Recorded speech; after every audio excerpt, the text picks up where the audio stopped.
Broadcasting live from an Airstream somewhere in Tornado Alley, bringing you the people, places, and stories from the Panhandle to the Red River. This is your Only in Oklahoma show.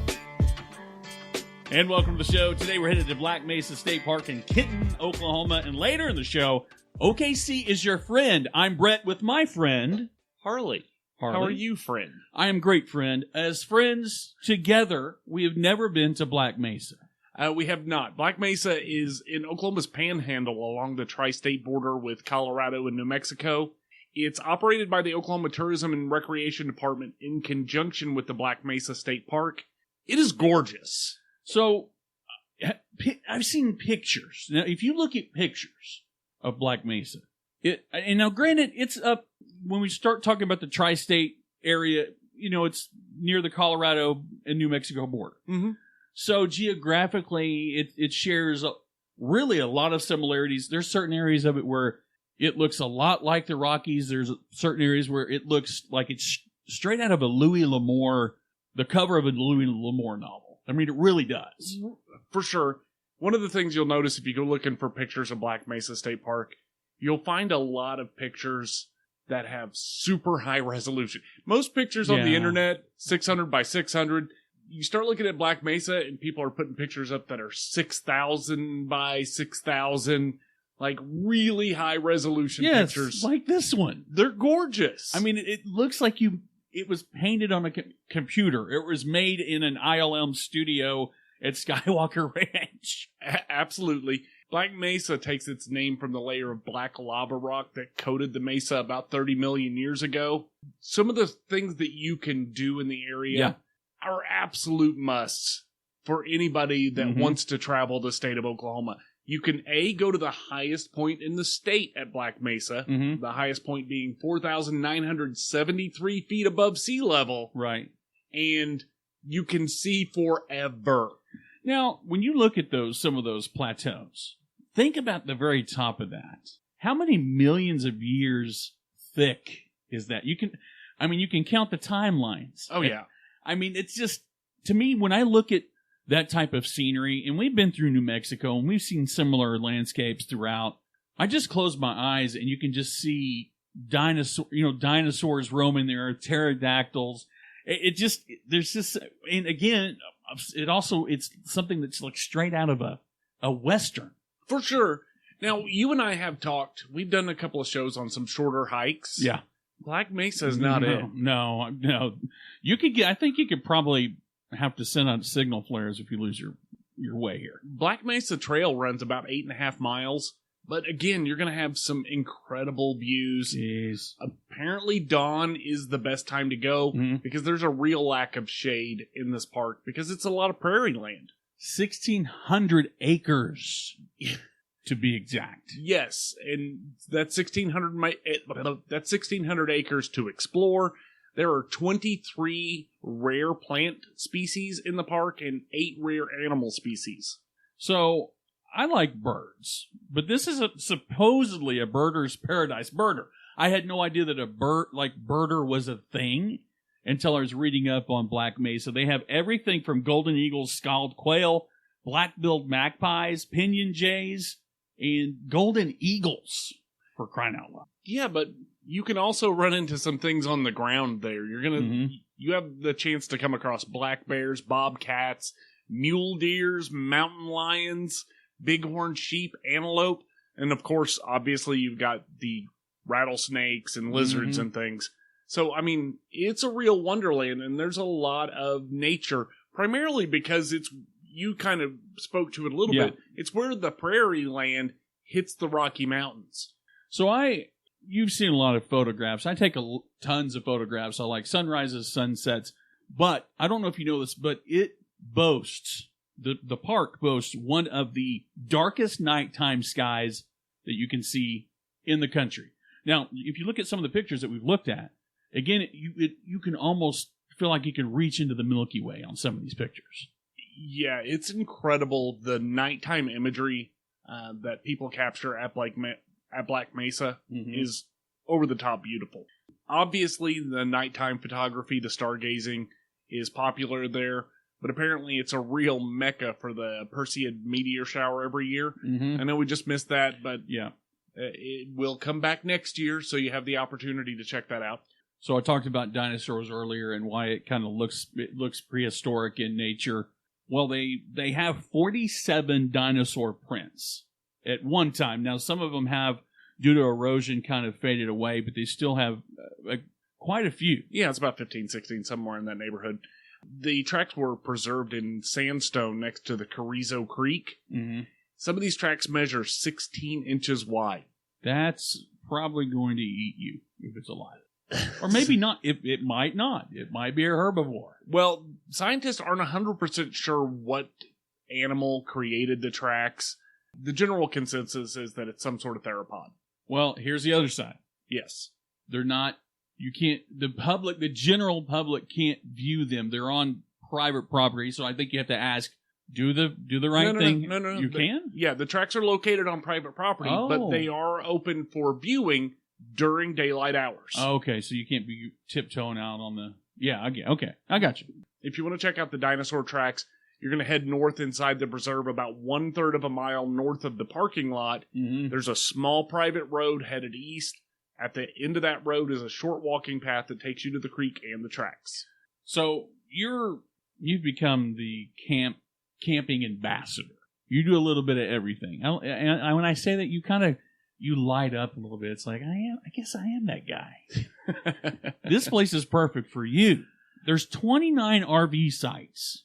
Yeah, it's got a real good footprint for camping, especially since it's in the middle of nowhere. Mm-hmm. And that's not a slight against this place. It's literally, if you want to get away from it all, there is nowhere better. Literally nothing. The skylight is your only skylight. There's no cityscape here. You will find a few people online will Right.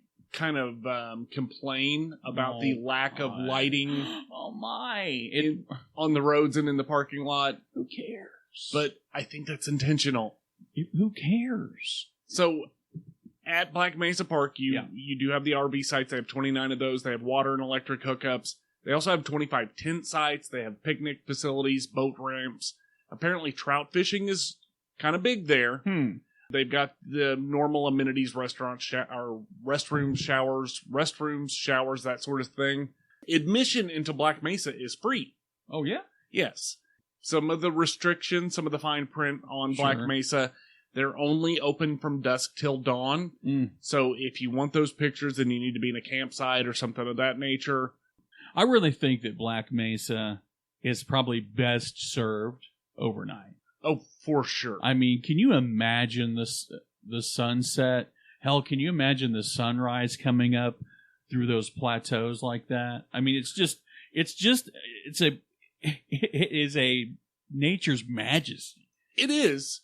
And I agree with you. And I think one of the reasons that you really want to, if you're going to Black Mesa, one of the reasons that you really want to make it an overnight stay is like the Black Mesa Trail that we talked about. Yeah. That's supposed to take a person 4 hours Wow. to do. So if you want to see the morning sunrise. What better way to do that? Well, not only that, but since the place doesn't open until dawn. Yeah. You can't make it for... Yeah, you're not going to. You don't have 4 hours of travel time for you to walk to the place where you want to see the sunrise. Yeah. So it's definitely an overnight kind of situation. Again, back to some of the fine print. Sure. They allow camping in the park in the designated camping areas. They do not allow camping in the preserve area. Oh, so no primitive camping where the animals are. Right. Okay. This is one of those situations where maybe this time of year it's not going to be that big of a deal. But for the most part, this place gets hot and the sun will tear you up. So if you're out there, you need to bring plenty of water. I'm hot-natured. Probably not. I'm sorry. I'm in it for the cold. I'm there to chill, literally and figuratively speaking. Well, I think, if you're going out, you need to buy some bottled water. And you're obviously going to get that in the town of Kenton. Did you know that Kenton, Oklahoma is the only town that is on Mountain Standard Time? I had no idea. Yeah, I was shocked. It is also one of the most remote towns in the state. In Kenton, the Kenton Museum is the oldest building in town. It was built in 1902 out of local rocks, and houses a lot of really cool artifacts from that time period. You know, Black Mesa's been on my list of things to do for probably since seeing pictures of it and reading little bits and pieces about it in Oklahoma history. I guess I always think of the Panhandle. You know, they get the worst weather up there. Guyman's always on the news with being the coldest, the hottest, and da-da-da. I just never have made it up to the Panhandle. Yeah, I think for a lot of people, the Panhandle is one of those things where you only go through the Panhandle when you're going through the Panhandle. Right. No, I think most people know of Black Mesa. They may not know exactly even where it is, but hell, it's worth it. I think it's worth the price of admission. And there is no admission, so. It's awfully friendly of you to give me that free thing that's already free. That's what we do here in Oklahoma. You know what? Oklahomans, we give stuff away for free because we're your friend. We're friendly.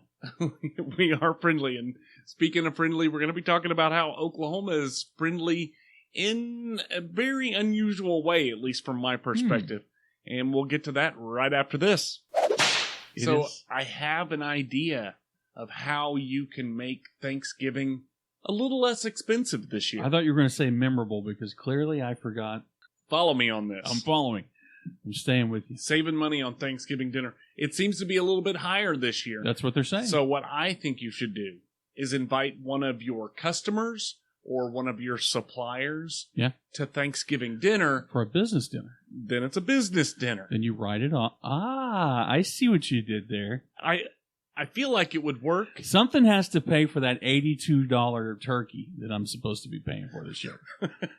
I think it might work, but I think if you have questions about the viability of writing off Thanksgiving as a business expense, you should probably reach out to our friends over at Holiday Tax Group. Holiday Tax Group is family and locally owned since 2010. They give a 20% discount to all military personnel and teachers. And, again, if you have questions, you can throw them into your 30-minute consultation that's free with Holiday Tax Group by calling 405-730-3100. Or find them on the web at holidaytaxgroup.com. So, news story from the Oklahoma City Chamber of Commerce, their website, Velocity OKC. So the news story is Oklahoma City is among the friendliest in the country for first-time homebuyers. That's insane. When I originally saw it, I was like, yeah, Oklahoma City is a friendly city, one of the friendliest cities. I didn't really think anything of it until I looked back and saw that the news story actually said for first-time homebuyers. Caught my attention, had to check it out. Okay, yeah. So, according to OKC or Velocity OKC, LendingTree recently ranked Oklahoma City number 2 in the country for first-time homebuyers. They compared 50 different metro areas around the country on 5 different factors. Okay. The 2 that are most important to me, I think, the average down payment amount of a new home in Oklahoma City, about $28,000. That's really good. It's not bad at all. Yeah. Especially when you compare it to the other end of the spectrum, which apparently is New York City. Yeah. The average down payment amount in New York City, $91,000. Yeah, you look at other cities throughout the country, if you watch those shows where they're buying a house in California or whatever, you think for a second, oh, this is TV, this can't be real. I've talked to people where they've left California and moved to rural Oklahoma because admittedly, they had $1 million that they could spend far greater. Absolutely. Yeah, the cost of living in Oklahoma is dramatically better than California. I mean, it's night and day difference. Oh, yeah. But than either coast. I mean, it's crazy. But I think more importantly, as far as I'm concerned, Oklahoma City is just one of the friendliest cities. It really is. I mean, I hate to admit it, but we're daggone friendly. I mean, we really are. I was laughing at the daggum. I'm sorry. Daggone it. But you're right. Oklahoma in general is a friendly place, and I think we don't get enough credit. No, we don't. We've had a lot of movers and shakers and a lot of improvements made to Oklahoma to draw people in, and people do come from all around to settle here, to to not only settle themselves, bring their families here, they uproot their entire lives to come to Oklahoma. And every person because I talk to a lot of people, because I'm one of those people that ask questions when I interview people when I'm trying to help them. And they say the same thing. We love it here. The weather, the people, the cost of living. I live in Oklahoma, and I'm going to have to say that weather is probably going to be at the bottom of the list. Really? We're near the top. Really? Why? Dude. Oh, I know, but I'm going to say August. Well, yeah. And then January. And then all of the windy months. Give me January up until April, and I'm done. I'm done after that. It's just too hot. It's too hot. Just want to lay down in the shade. Get me to my birthday, the end of May, and then I'm kind of done after that. I can see that. I think that's why we do a lot of water shows in the summertime. Oh, yeah. Yeah. Because, it's nice. Oklahoma, I think water is a requirement in Oklahoma in the summer.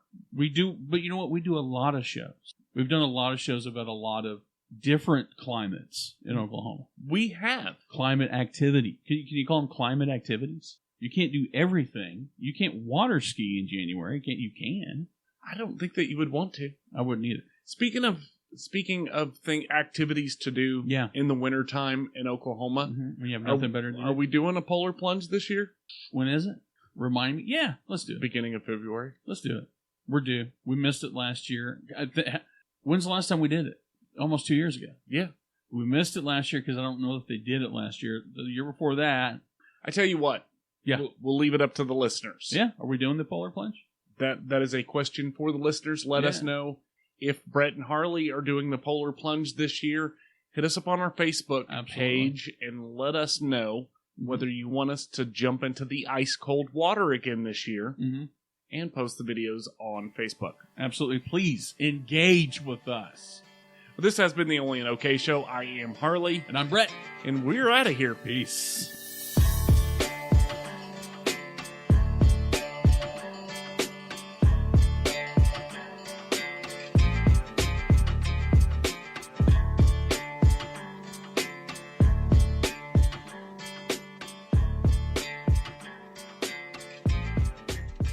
On today's episodic adventure of the Only in Oklahoma boys. Oh my God. So what did you say you're doing for Thanksgiving? Spending 2 hours to get loaded in the car, to drive 5 minutes to the in-laws' house for 4 hours.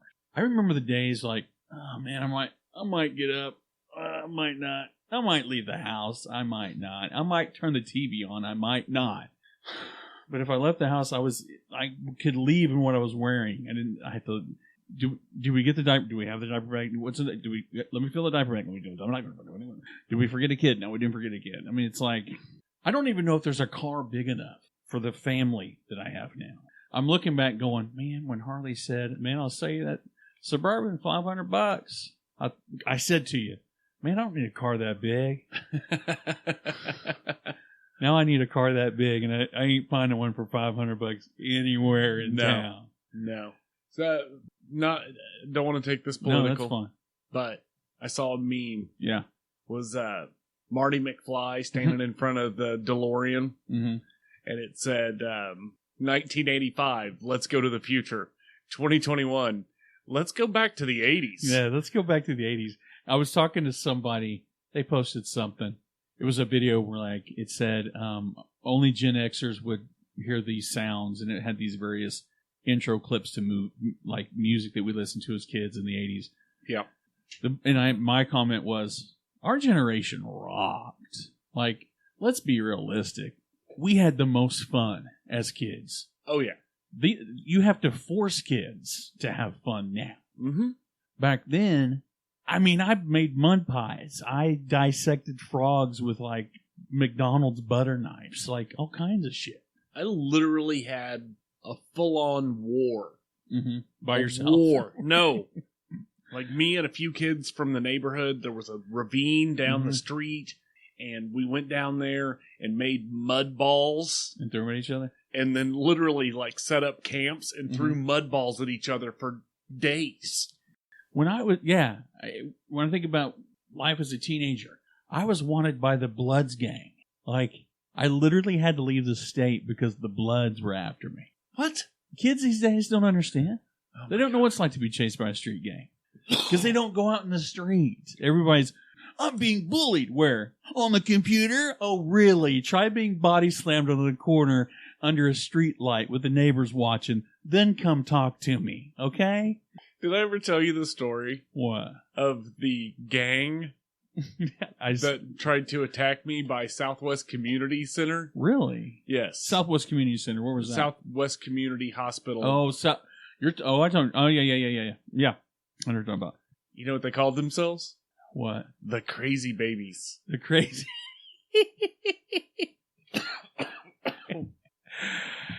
Gosh. To be young again, man. You look back on that stuff, it might have been a little scary back then, but what are the kids these days? What are they going to look back on? The iPad? I mean, what? Yeah. I don't see a lot of memories being made. I don't either, because most of them are like enmeshed in the virtual reality. Well, I mean, just like a lot of the stuff that kids do, and when I say kids, I mean everybody under the age of 30, is, it's video games. Mm-hmm. Like, I'm sorry, but you might have fun playing a video game. I played video games when I was a kid. We all did, but we also played outside for 8 hours a day. Yeah, I mean, I would play, go over to my friend's house and play Super Mario Brothers. Yep. Was it Super Mario Brothers? Probably, yeah. And play it until 2 o'clock in the morning. But then their dad would kick us out when the sun came up, and we weren't allowed to go back into a house until lunchtime. Right. And that was only to get a sandwich. And then we were back outside again. Yeah, and we couldn't come home till dark. Yeah, and you didn't. It was just a different. And we grew up in the era of. You remember Adam Walsh? There was a movie called Adam. It was about the kid that was abducted from the mall and ended up finding his head, and later on found his. No, I don't think they ever found his body. Anyway, John Walsh was his dad. He started America's Most. He was the host of America's Most Wanted. Oh, yeah, but anyway, yeah. we grew up in the era where kids got kidnapped and we still had to go outside. Oh, yeah. We learned about stranger danger and dare and stuff like, but it didn't stop. A lot of stuff didn't stop us. Yeah. But I just feel like we weren't. What is the word? I don't want to use the words like chemically castrated, but I feel like this generation is just completely has been doused in a numbing agent. But I think more importantly, like the video game versus reality stuff, I don't think that a memory of playing a video game is the same as the memory of doing an activity.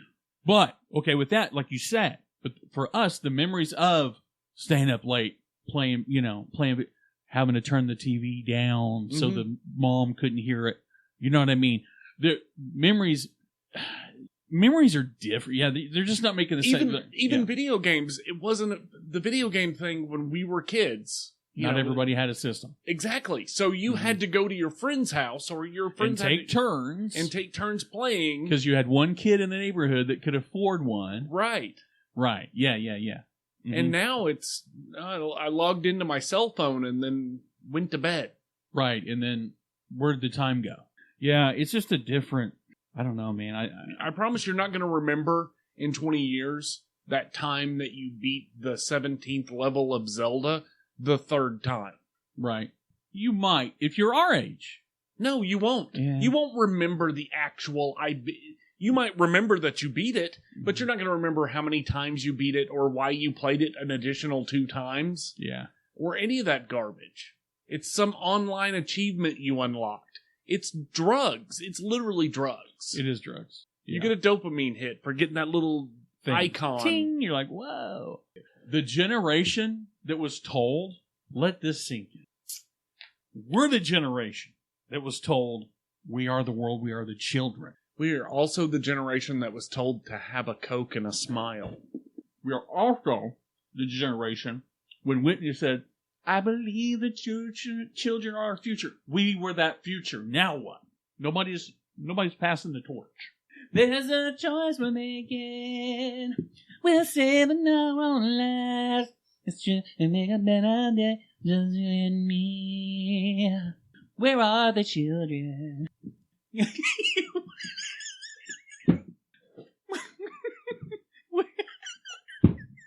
Dude, I quit! love Michael Jackson.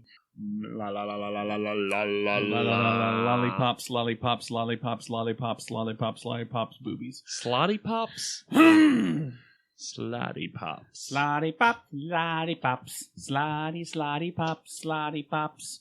Boom, doom, doom. Welcome to the show. I'm just kidding. 3, 2, 1.